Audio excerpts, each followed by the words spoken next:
So we have Puffy, correct? Yes, he's right here. Right there. Oh yeah. So go ahead and fill me in on Puffy. Just go ahead and tell me whatever that you think I would need to know. Well, he has I have 4 dogs. He's in the middle, and he's really good with his pack, except sometimes he'll he will go after either Cece the alpha dog, or the other day he went after Bubber, and Bubber was just sleeping and wasn't doing anything. I don't think he bites down because there's no blood or no wounds, but he just like barks at him and gets in them, and they get really scared.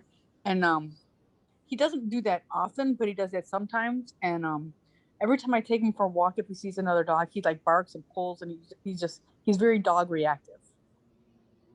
Okay. So that's what I need help with.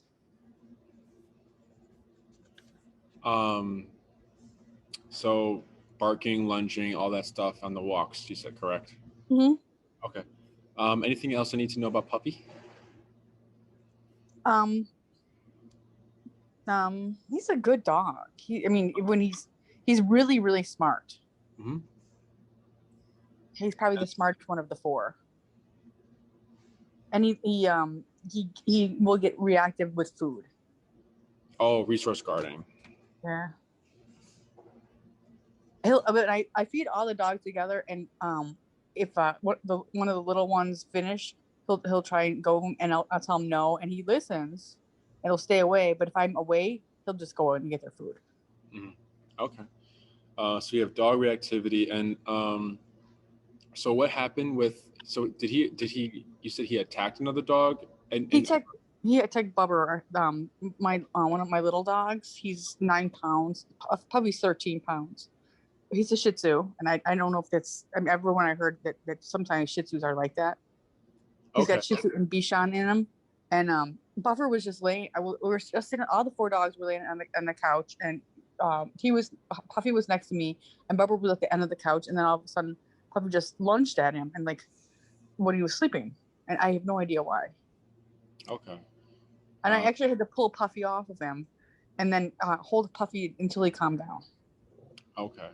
He growls all the time.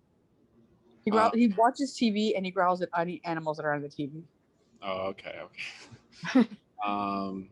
Okay. And then there wasn't it was just so they were all on the couch with you. Mm-hmm. And then Puffy, and what was the other dog's name again? Bubber. Mm-hmm. Was it you, Puffy? I was sitting next to Puffy. Okay. We were close to the edge of the couch, like we are right now. He's right here. Mm-hmm. I'm right here, and we were right here. And then Bubber was over there. That's where Cece is right now.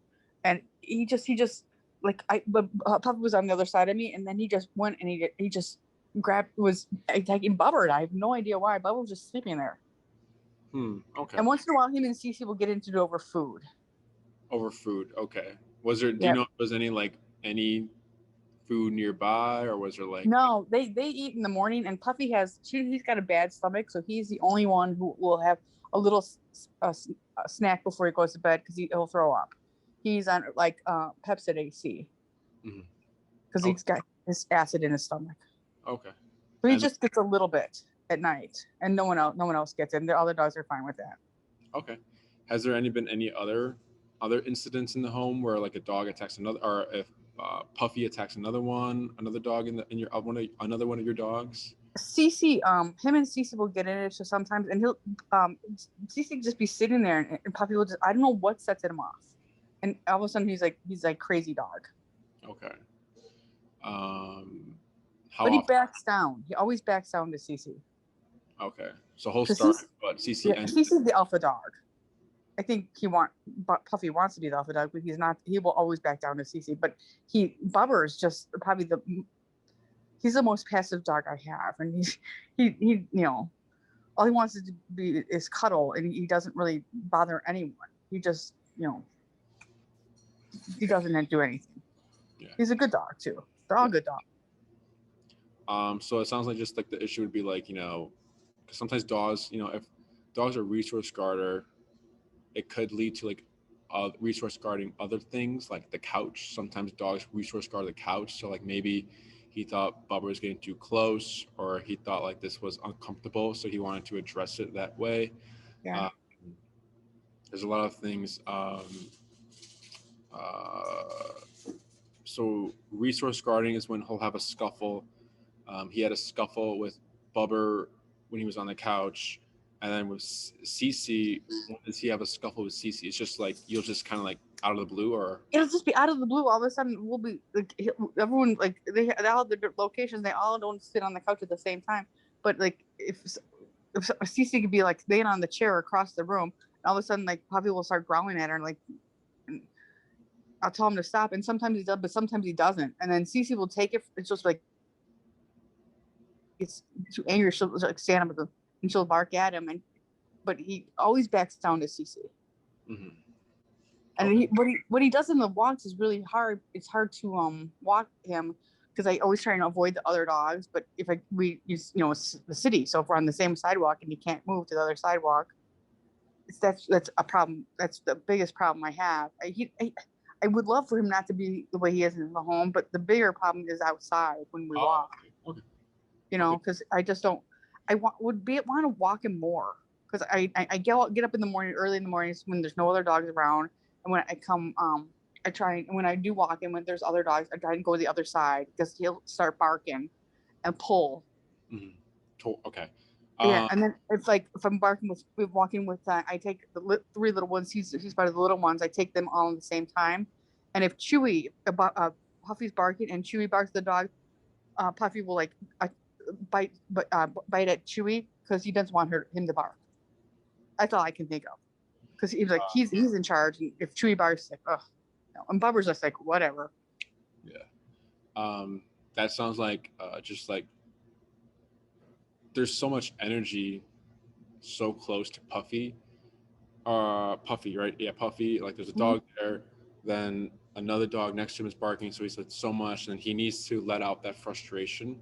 Yeah. So the closest thing with the most energy right next to Puffy is maybe like Chewy, right? He'll just go out and let it out on Chewy.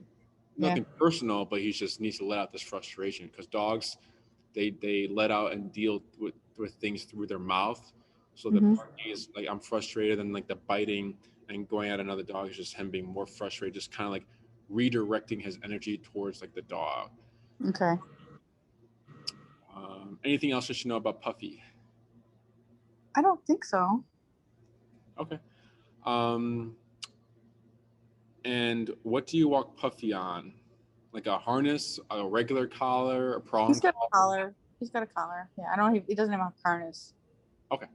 And then have you tried any? Have you tried addressing the reactivity on your own, or have you had any other trainers work with Puffy or with your dogs? Or I tried a trainer once that came to the house, and I talked to her about the anger issue that he had, and she was more concerned about leash walking, but because she just said that they pull a lot, and I go I'm really concerned about the anger, and then she was in the home and like she goes, well, the first thing we need to do is train them to like walk better on the leash, and then we can deal with the anger. And so then I don't really, I mean, they'll pull sometimes, but they get excited to go for a walk. It doesn't bother me too much. It's not like they pull it. I can't walk with them. Yeah. And they'll slow down. If I stop, they'll slow down. And they listen to me when I tell them to stop if they get tangled in their leash. But then she was there, and she was doing treats to help them. And Puffy and Cece are very food reactive. So she got in the middle of them, and she was giving them treat. And so they went. Puffy went to go after Cece because he wanted her treat, and then the trainer like, put her hand in the middle trying to separate them. And go no. And so she got bit by Puffy. I'm like, no. And that was the last time I had her because I'm like, okay, you do not go in the middle of these two. I kind of let them work it out because they work it out on their own. But and then I'm like, okay, she got bit. She's gonna sue me. But she didn't, and I'm like, this is not good. This is not what we want. Yeah. Okay. I don't know how you feel about getting in the middle of a dog fighting over a food because they're not going to hurt each other, but those two work it out. Yeah. Okay. And what she was just doing food only then? There was no like training pool. Okay. She would like him like walk and then like walk and then stop and then give him a treat till they stopped.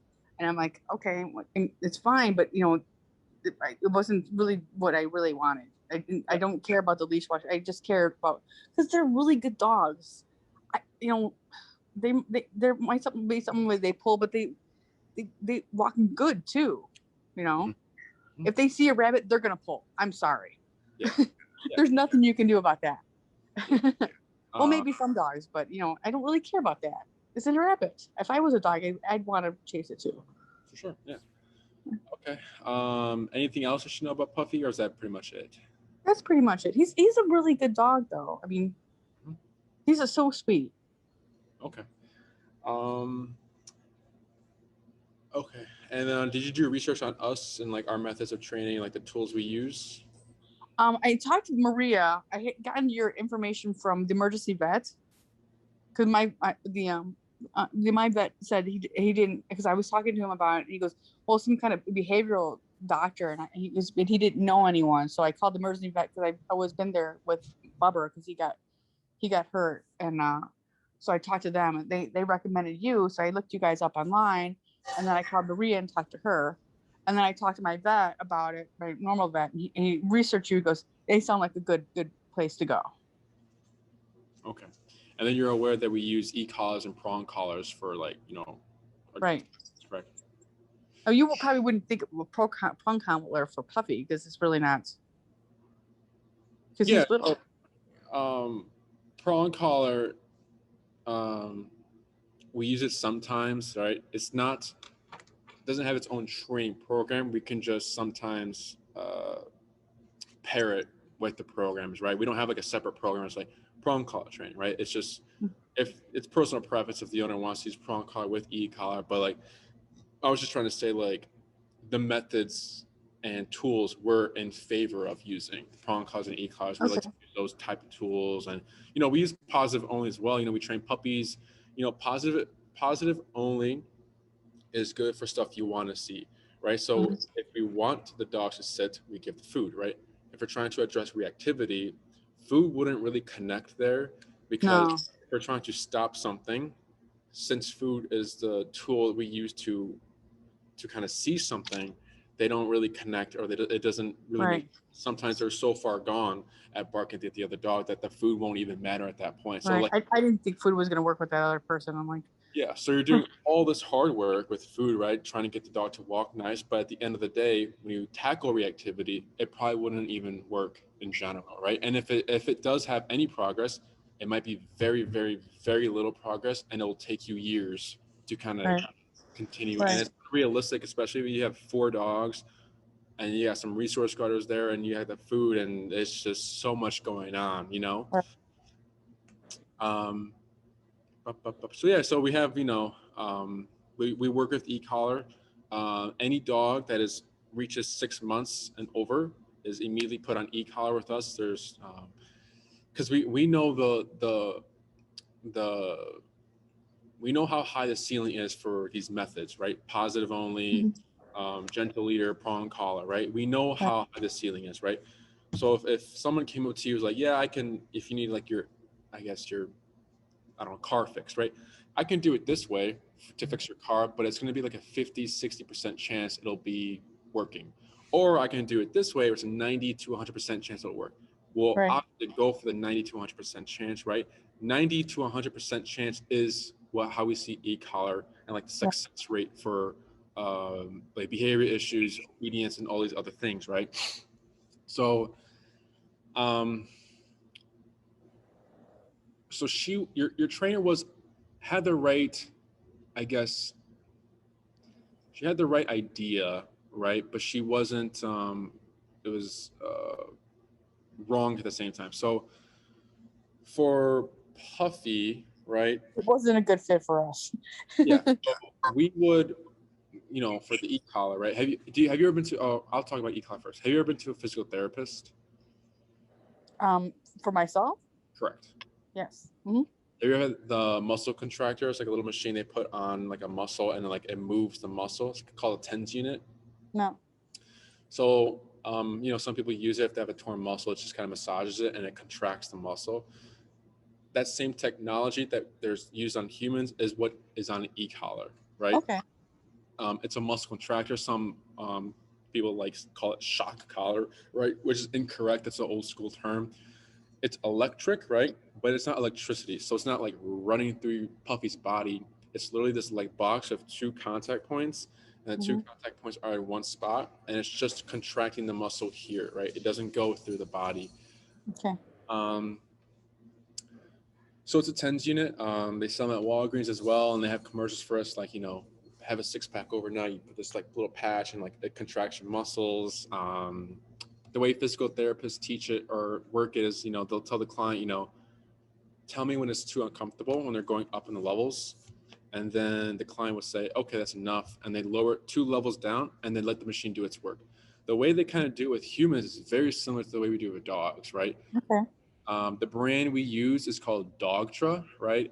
And their brand of e-collar has 127 levels, right? So 0, 1, 2, 3, all the way to 127.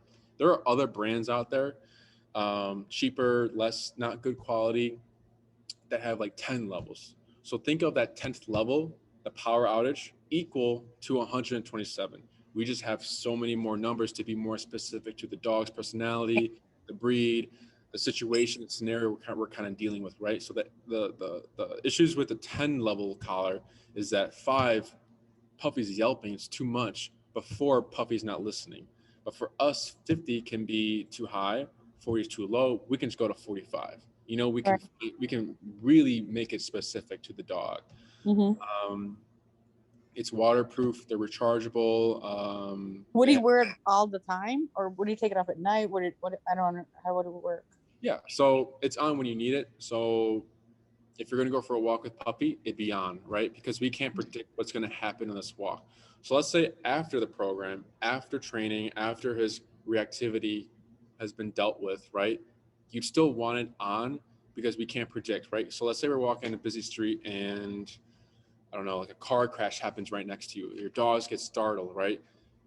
Puffy, sometimes when that happens, dogs want to go into flight mode where they want to run, because when dogs are in flight mode, they're thinking kill or be killed, right? So there's been instances where the owner isn't expecting that, and then the leash slips out the hand, or like they break through the flat collar and they're running, right? Puffy calm treats isn't going to bring Puffy back. It's going to be power to override the brain of flight mode to bring him back. Right. So on walks, it'd be on, especially since he is reactive, right? We would give you the tool. Hello? Uh-oh. You froze. Can you still hear me?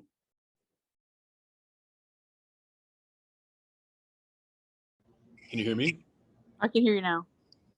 Okay. You froze for a little while. Now you froze again.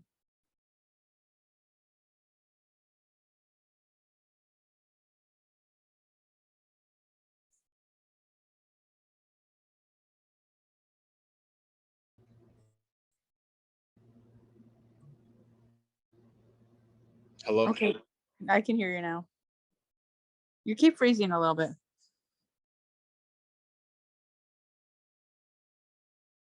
Can you hear me now?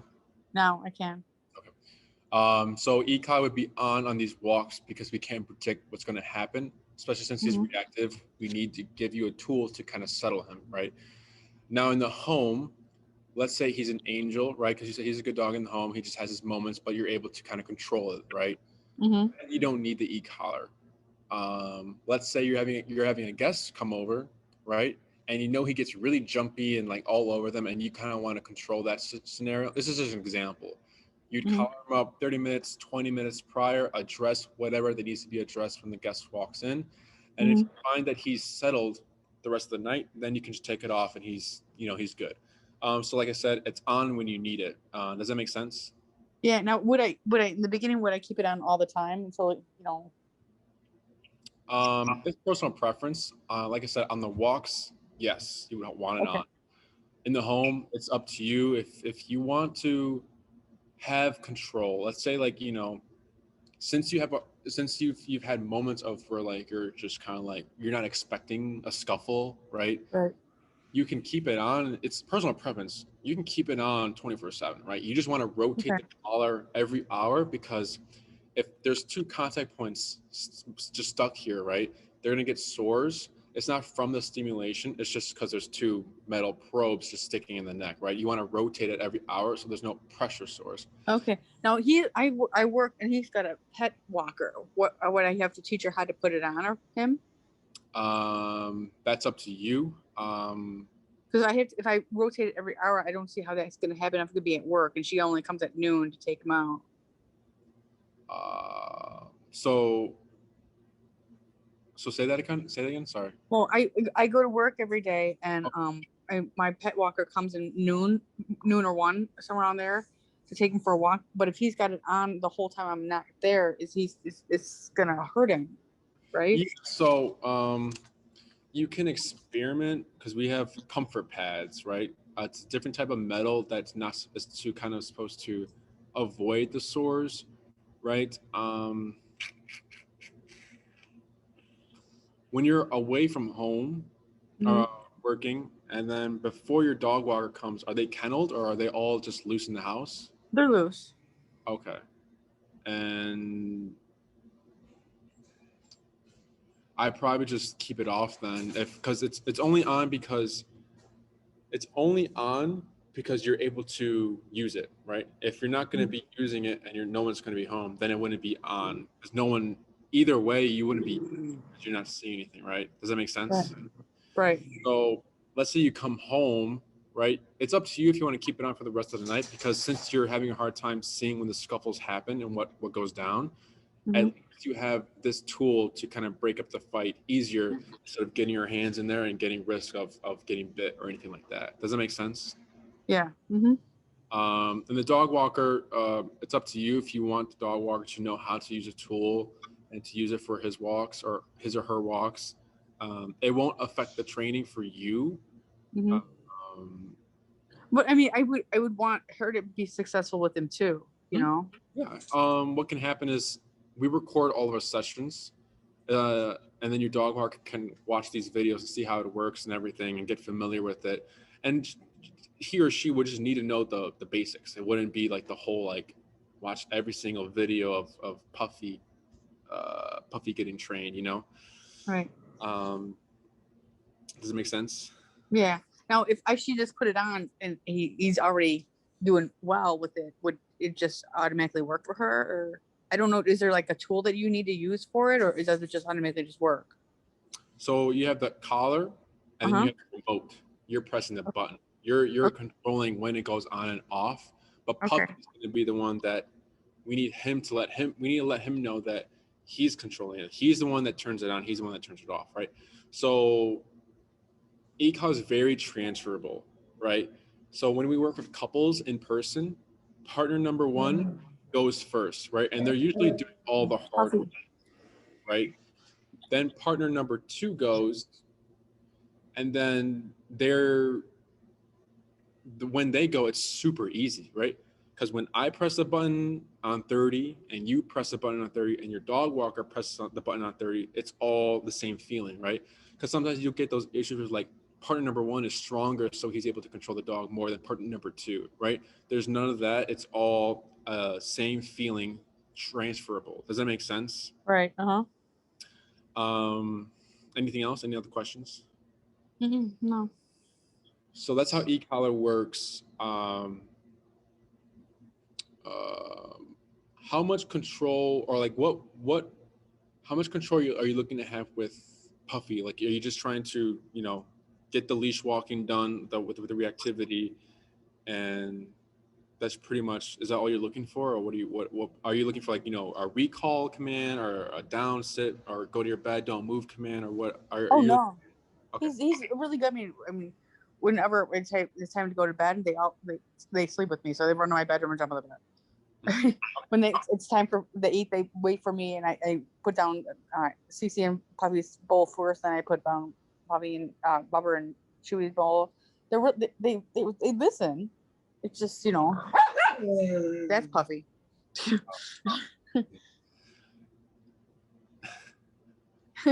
Who's that behind you?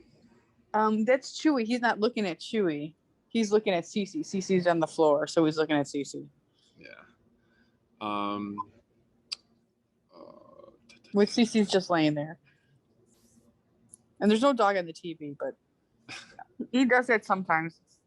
I just to make sure. I can never watch a TV show with animals in it. Oh yeah. So another thing is, since you're walking 4 dogs at the same time, I'm watching. I don't walk them at the same time. In the morning, I usually walk the little ones together. I have a three dog leash. I walk them together on that, and then I walk Cece by herself. The pet sitter does 2 and 2. Okay, 2 and 2, like 2 separate walks, or 2 and yes, 2 separate. No, two. Okay. 2. Like Puffy usually goes with Chewy. Sometimes he goes with Bubber. And then the other 2 go with her. Because it's 2 separate walks. It's just easier that way. I don't feel comfortable walking 4 dogs. So what if there's another dog that's reactive? I wouldn't want to put myself or them in that kind of a situation. Yeah. An issue that may happen if you're walking Puffy with a dog that's not trained like Puffy. Because, okay, so we would teach e-collar, right? Mm-hmm. Were you looking for like an in-person one-on-one board and train, daycare and train, or like what were you looking for? I don't know. I was gonna ask you what you think. Okay. So, okay, I'll go. When we're teaching e-collar for the first time, we like to teach the heel, right, which is the loose leash walking command, right? But our style, right? We don't use food or anything. We're using e-collar, right? Mm-hmm. Our style of heel is walk with me, stay with me, sit when I stop. If you take 5 steps with Puffy, Puffy takes 5 steps. If you take 10, Puffy takes 10. If you come to a stop, Puffy's to automatically sit, no words said. The reason why, because do you know the difference between obedience and behavior? Well, obedience, they listen to you, and behavior, they can't have listen to you at all. I see what you mean. Yeah. So think of obedience for humans, right? For humans, obedience, look at obedience as like math, science, English, social studies. And then behaviors like don't lie, don't steal, don't cheat, right? Mm-hmm. Typically, you wouldn't teach a murderer, right, to not be a murderer by teaching them math, right? They don't connect. Right. You can have mm-hmm. a bad student, but he's a good person, or you can have a good person and then a bad student. They don't mm-hmm. relate. The reason why our obedience for heel would work for behavior is because the way we teach it, right? The idea behind it, right? The idea is Puffy is so focused on where you're going, right? Because his right shoulder needs to be glued to your left leg. If it leaves, he's getting corrected. He is so focused on you that none of this matters, right? Because if he focused on this, because think of it as like a ghost. He's looking at a ghost over there. So it's a dog, right? Dog's not doing anything to him. He's just reacting. But then he's feeling this, right? This is real. This is actually touching him, right? This dog is not really doing anything to him. There's no contact. There's nothing, right?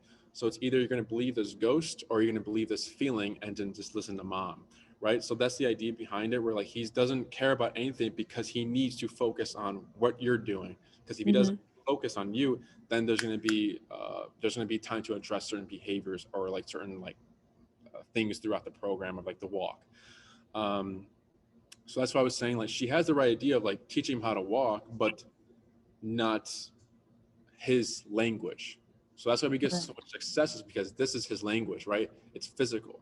Dogs are physical animals. If they want the food and there's a dog here, they don't say, hey, please go away, I want your food. Or they don't ask like, hey, can I have a bite of your food? And like, they don't work it out with words. It's just, they're animals, they deal with things through their mouth. They're physical. They give consequence for the actions. They don't give treats to each other to like if they're behaving well. You know what I'm saying? So that's why we get so much success with e-collar, because it's their language. It's physical. There's no confrontation. So there's no like, let's put the food down and let's like break up, like block the fight, right? Because we're getting it's too much arguing, right? e-collar, Puffy will never know you're the one pressing the button. He'll only know that when this feeling goes off is to get to listen to mom or do something that you're telling him to do, right? Because it's a feeling he thinks it's like the universe kind of telling him, kind of making this feeling happen. So it's not confrontational. There's no arguing. There's no, hey, like, no. There's no emotion, right? You're just pressing a button that's kind of doing all that for you.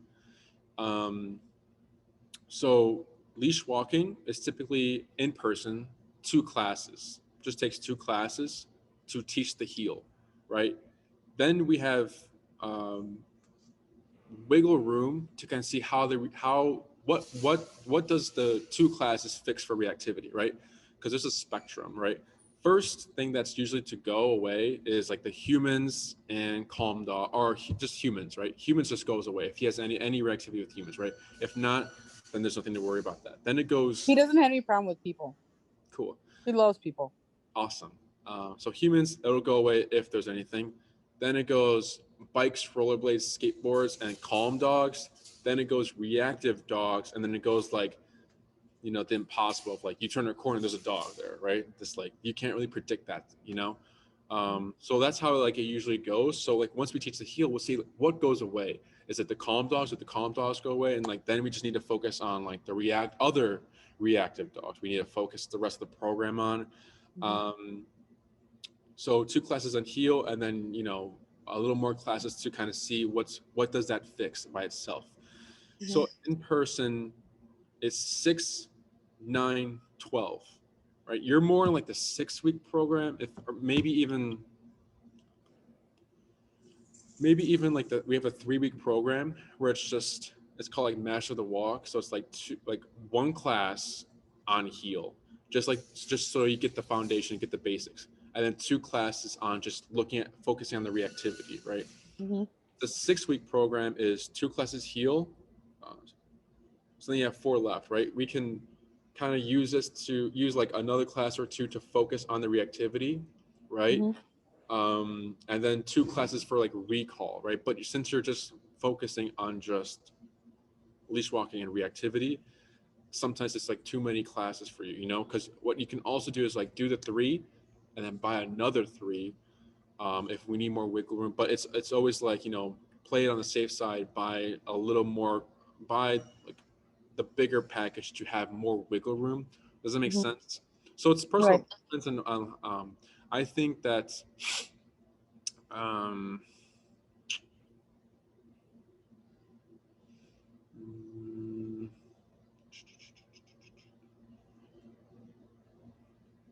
I'll send you after this consultation, I'll send you the prices and everything, like the programs we talk about and what I kind of think that would be the best for you.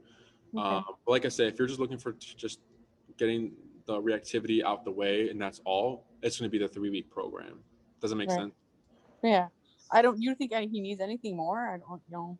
It just depends on you. If you're wanting, like, you know, if you want to know how to do recall with e-collar, then it'd be the 6. What is exactly recall with e-collar?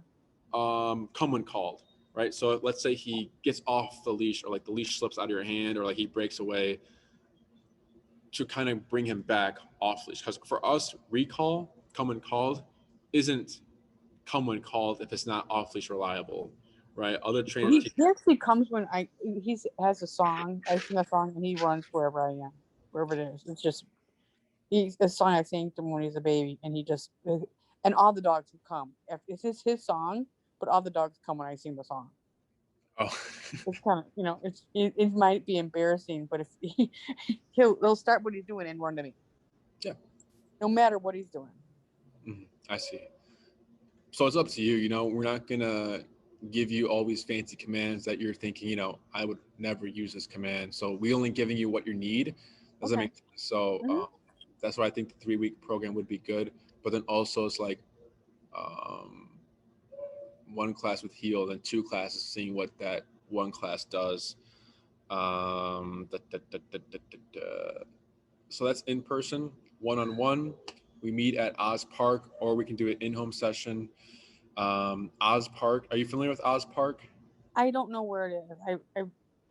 Maria talked about it. It doesn't sound like it's far from me, but I don't know where it is. It's in the city, Chicago. I live on Irving Park and Lakeshore. Okay, I'm not from the city, so I'm not sure. But it's near the lake. Dogs running around, bikes, off leash dogs running around. Everything is there. So if Okay. you're able to kind of work the reactivity at Oz Mhm. Park, I'm pretty sure Oh, anywhere will be good. So that's why we like oh Oz yeah. Park, because there's literally everything there. There's baseball games, parties, Okay. a lot of stuff is there. So like that's why we I like can to find it. there. I'll find it. Yeah. Um, so Puffy, chill. uh, Thank you. so one-on-one at Oz Park, verbal instruction. We don't touch the dog. We're only telling you what to do. So you're doing everything from the ground up, right? You're learning how to Okay. troubleshoot. You're learning how the e-collar works. You're learning how to address reactivity, like, yourself. 1 second.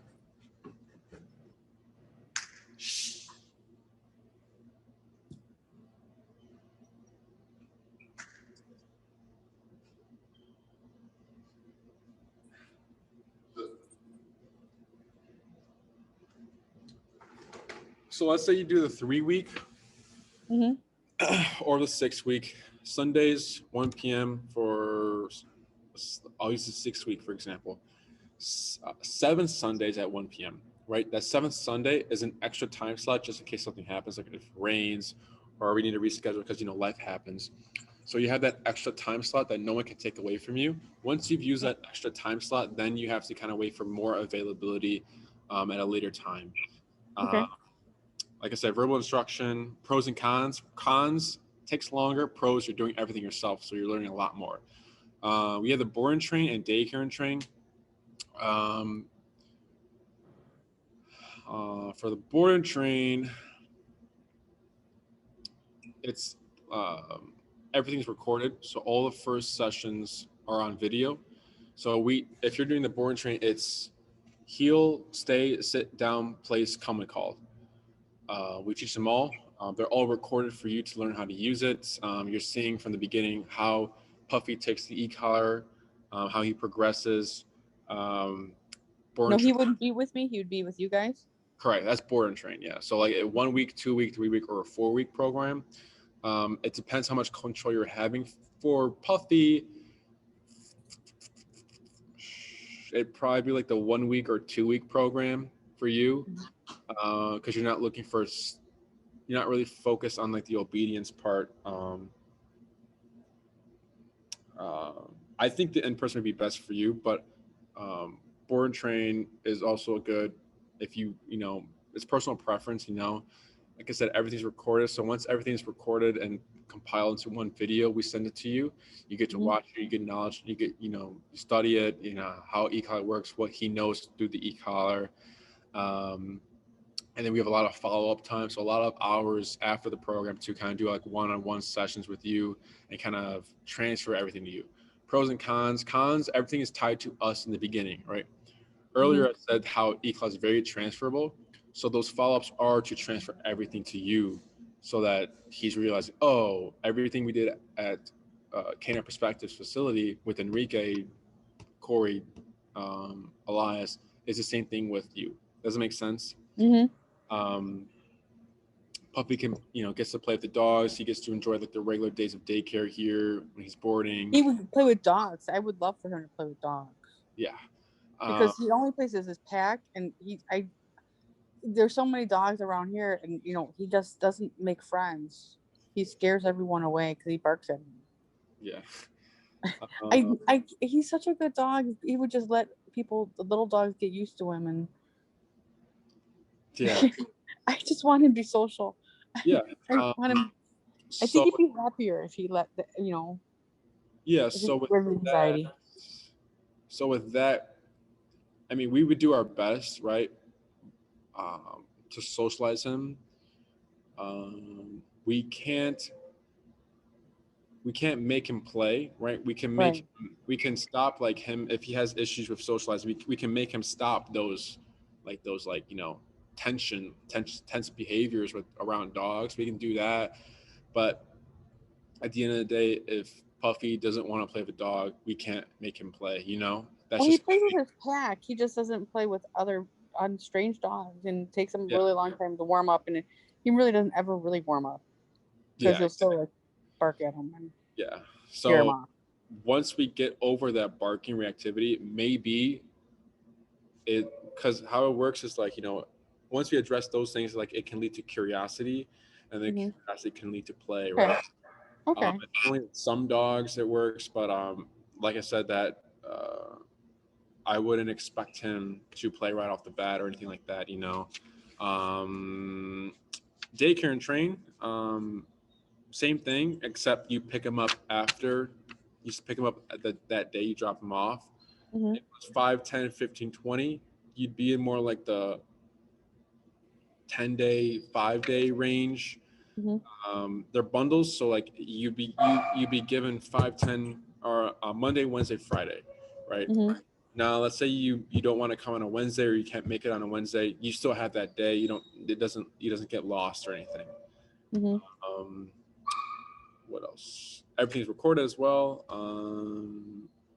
We'll do our best to socialize with him as well if we get the chance, right?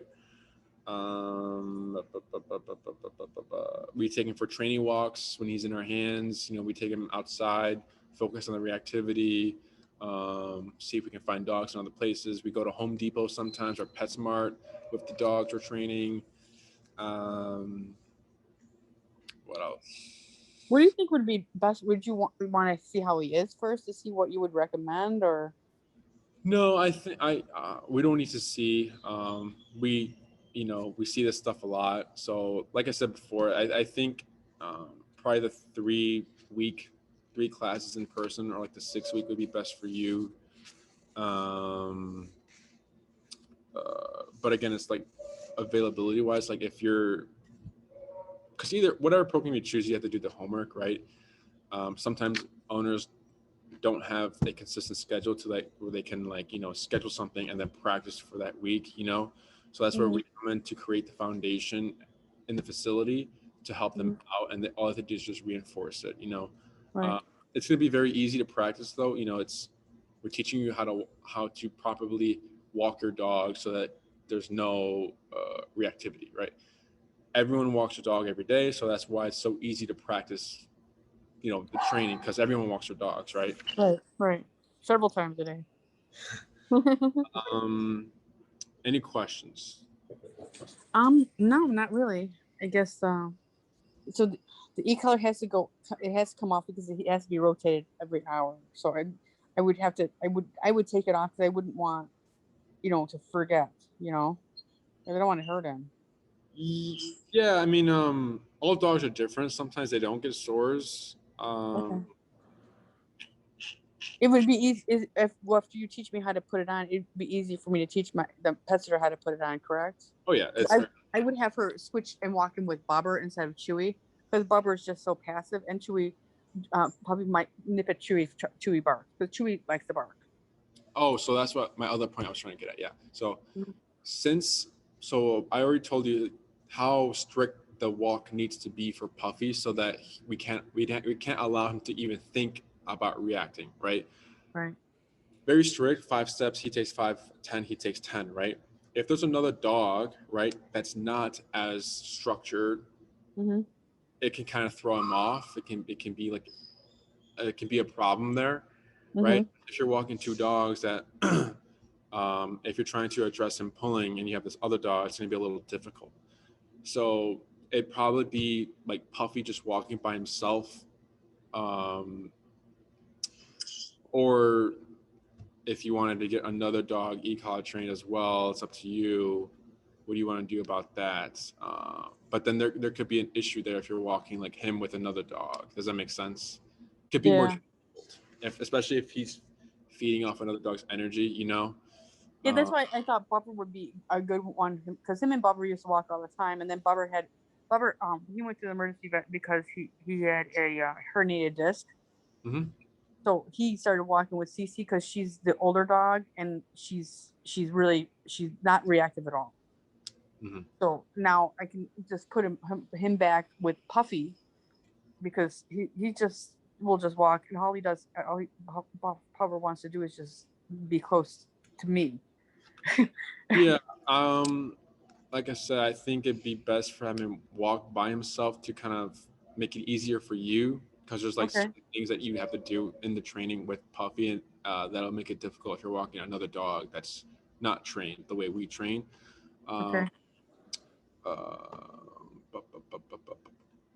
and it might just be for like the beginning, just getting him used to feeling the e-collar and getting that walk down. So maybe Mm-hmm. like, over time, if he's he has a solid heel and he's good, then try introducing another dog into the walk and then seeing how he does, and playing it by ear. But definitely, if you do the one-on-one, it probably just be bringing Puffy to the sessions. Does that make sense? Right. Uh-huh. Um, what else? Resource gardening. Are you trying to address this, or is it just like, because it didn't sound like you really cared that he was going for the food, like you just like It doesn't happen that often, and you know, because he listens to me. If I sit on the chair when I give him the food and I sit where I'm watching them, he doesn't do it because I tell him not to. He listens, but if I'm doing something, he'll steal their food. But he Okay. listens. I'm there. He's not going to do it because he knows. I'll just tell him, chill out, and he won't do it. Yeah, if it's not like the biggest deal, I'd probably just to be on the safe side, like feed him separately in like another room, or like in his crate, or like if he's crate trainer, or like somewhere separate, so that there's no like thought of like, oh, what's he gonna do, just to avoid that issue. I But mean, I really don't have that issue at all. Really, and not when I feed him in the morning. It's just like a special times when like if they have like a birthday and they get steak. yeah, it's your house, your rules. You pay for the food, you pay for the vet bills. It's your dogs. So it's however you want to go about it in the home. Because there's other trainers who have like these programs where like they're like, you can't let your dog do this in the home, and for us it's not a big deal. If they're on the couch or on your bed or not. It's uh,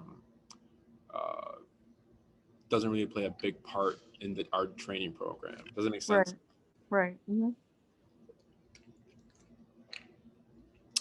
Any questions about either e-collar, the training programs, or I don't need an answer right now of like what you want to do, but like I said, I think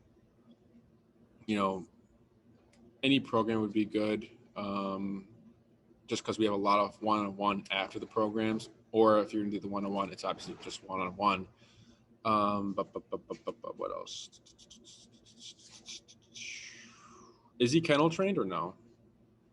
When he was a baby, there's no kennels in the house anymore because when they got if they got learned to go potty, they never went in the kennel, and I didn't feel they needed to go in the kennel because they sleep in my bed, and you know Okay.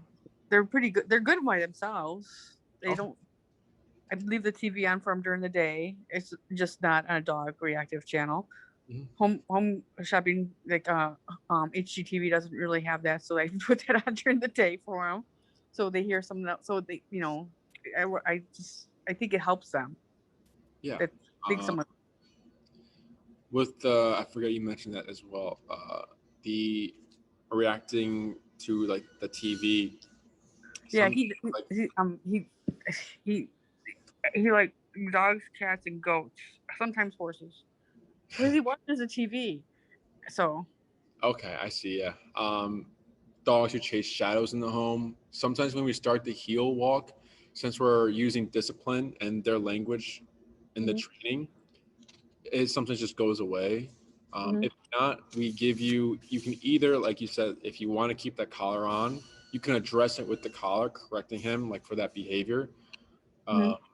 Or we can give you other methods and other ways to kind of have other tools to have, so you're not so reliant on the e-collar, because there might be a day where like you don't have it on, he's reacting, like what are you going to do then in like the home, right, where he's Right. not collared up. Does that make sense? Yeah. Mm-hmm. So yeah, like I said, I really Because I won't have it on when I leave. I'll just have to show the pet sitter how to put it on. because I would want her to be successful with the walk too, you know. And then sometimes they have, they have them come to the sessions as well, just to kind of so that everyone's on the same page. So if that's something you're interested in as well, they're welcome to join. Okay.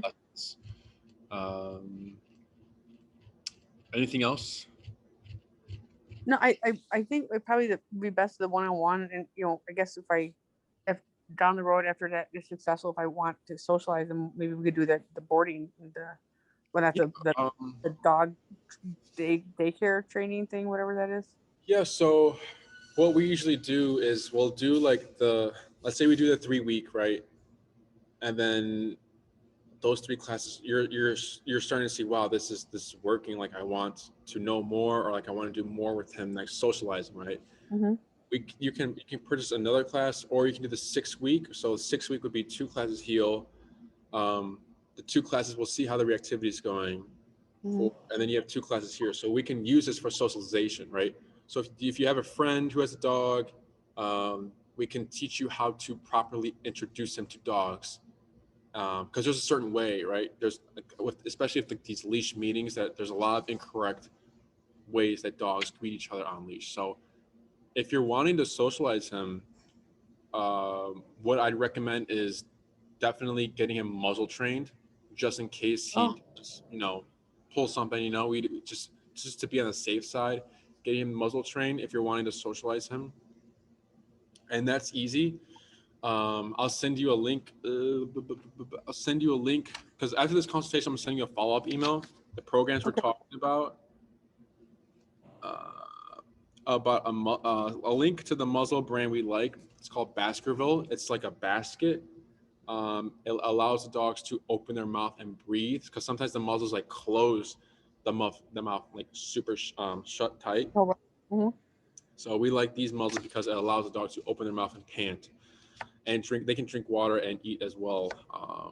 So if you're interested in socializing him, I'd either find a friend, let him know like, hey, I would like to socialize my dog with your dog, and I was wondering if we use your dog or whatever, and start muzzle conditioning like now. Even if we haven't started, to start it now, just so it's not an issue in the future of like him fighting the muzzle or anything like that. Would the muzzle work better than the e-collar? What do you mean? Or as far as him being reactive, it would stop him from like lunging, right? Or no? No, the muzzle is not a correcting tool. The muzzle is to stop him from, if we're socializing him, right, we're going to be close and we need to like let them do their thing. So if he has a moment, like something happens, we're at least on the safe side, like, oh, he was muzzled anyway, so nothing happened, right? Mm-hmm. E-collar is a tool that corrects, and it's like it's different, right? Mm-hmm. So there's a lot of videos out online about just muzzle training. It's just using food and the muzzle, only letting him eat from the muzzle. So if for breakfast, let's say he gets a cup, what we do is we have the muzzle and then like a baggie in it, or like some foil. We put the food in there, like little kibbles at a time, keep throwing them in there, because dogs thrive on repetition. So we're repeating this process over and over and over again. And if he doesn't eat, if he stops eating, then he doesn't eat for that meal. And then at dinner time, we bring it out again and we keep repeating it. And then if he doesn't want to eat, he doesn't eat. So we're kind of like making him think, okay, when mom brings out the muzzle and the food, this is the only time I get to eat, so I better eat. And then they get more acclimated to the muzzle, right? Right. So if you're wanting to socialize him, right, we would definitely do the 6-week program and then starting the muzzle conditioning now. Like I said, there's a lot of videos on YouTube that can help you. Do you think the e-collar will let them not be reactive, and then maybe that will solve that problem, or no? Because he's social with his dogs here. He plays. They play. They have their toys and they cuddle them. It's more for like the company, because we're hosting a session, right? And if something happens, that's on us, right? So just to be on the safe side, we would like to have you muzzle Puffy, right? Just to be on the safe side if anything were to happen, right? E-collar would address anything that happens, right? So let's say he's doing good. But then, like, has he ever played with other dogs besides the ones in the home? No. So like, that's another issue. Like, we don't know what will happen, right? So just being on the safe side, we'll have them muzzled, just to avoid any conflict or anything like that. What else? Does it make sense? So yeah. Now, would he wear the muzzle all the time during the house? No, just the socialization, but you want to condition him, right? Because sometimes owners don't do it, right? So let's say an owner didn't condition or do the muzzle or anything, and then we're coming to the class of socializing, and then we ask them, how's the muzzle conditioning going? Oh yeah, we'll do it here and there, but we haven't been doing it a lot.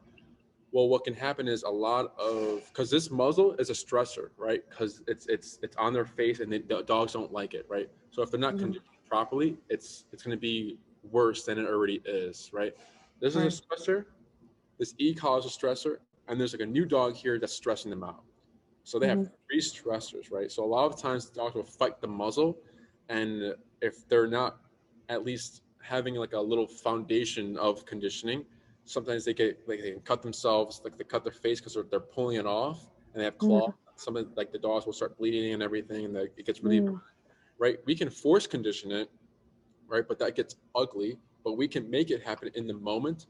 But it's best to just at least try getting him used to it, so that when we come to the class, this is at least has somewhat of like he's somewhat familiar with this, and this he's familiar, and then this dog would just be like the only big stressor. Does that make sense? Right. So it's really important for you to practice the muzzle conditioning if you're wanting to socialize him. If you're just trying to get the reactivity out the way, it's the 3-week program for sure, I believe. That would be best for you. Okay. Anything else? I don't think so. Okay. So I'm trying to see if I missed anything. So you said Sundays at 1:00. You said. Oh, that was just an example. Oh, okay. I work with your availability. So after this consultation, I'll send you a follow-up email.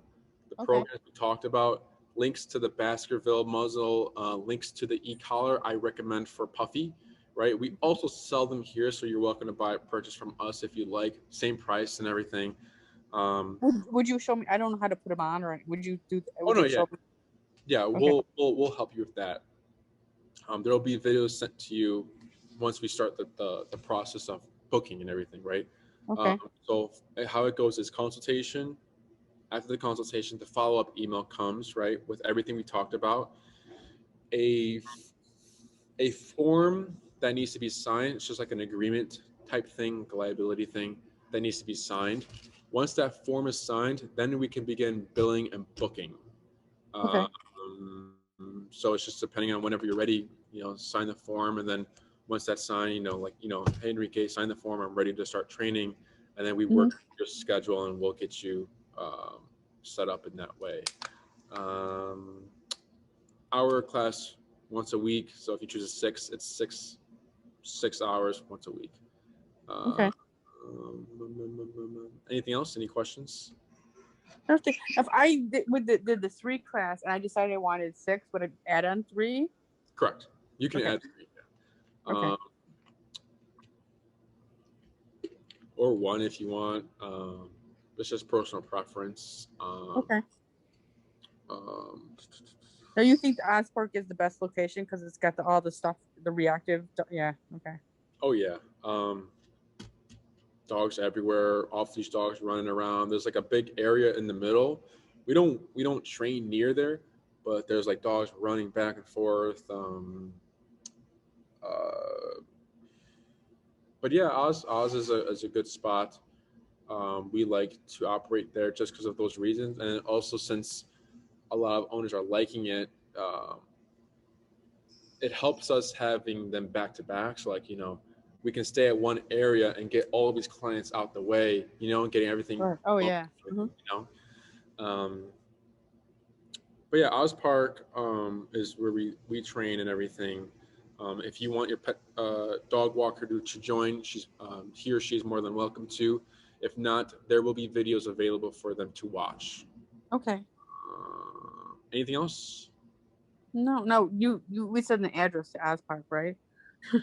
Yeah, so Oz Park is pretty big. I'll send you like the exact location where we will be meeting and starting our lessons and everything like that. Okay, that sounds good. But yeah, I mean, it sounds pretty simple. Puffy, nothing out of the ordinary. And then, but what else? What else? Am I missing anything? I think that's all. Anything else? Would you'd want me to just bring Puffy? Is there any point you'd want me to bring one of my other dogs with him?